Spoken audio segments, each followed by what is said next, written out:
Though the title might seem misleading, Scotland Road is a play about the Titanic. In the 1990s, a young woman is found on an iceberg off Iceland, dressed in the style of 1912. She says one word, Titanic. A young man, apparently wealthy, arranges for her to be brought to a place on the coast of Maine. She's isolated there, watched over by someone who appears to be a doctor.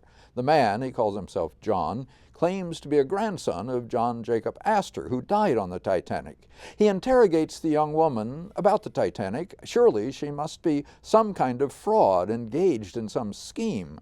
But what kind?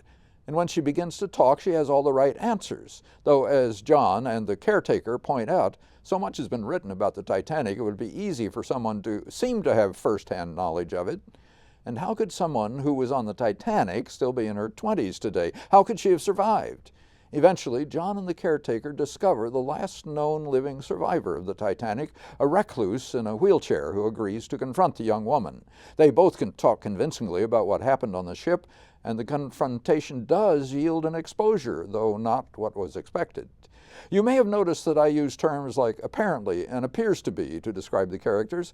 Neither John nor the caretaker nor the elderly survivor is quite whom they claim to be.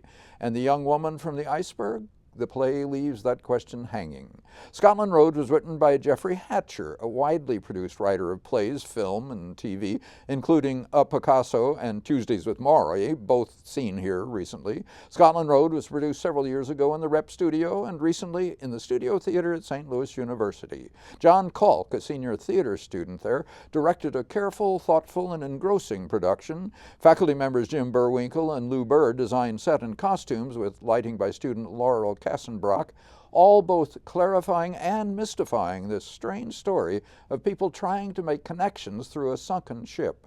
Director Kalk's sound design bridged the short play's multiple scenes with variations on the hymn, Nearer My God to Thee, allegedly played as the ship went down. Ryan Lawson-Maskey was a man obsessed with steely determination as John, Katie Schoenfeld, always professional, as the caretaker, Erica Withrow, assured and superior as the elderly survivor, Hannah Grimm, a living enigma, increasingly engaged emotionally as the mysterious iceberg dweller.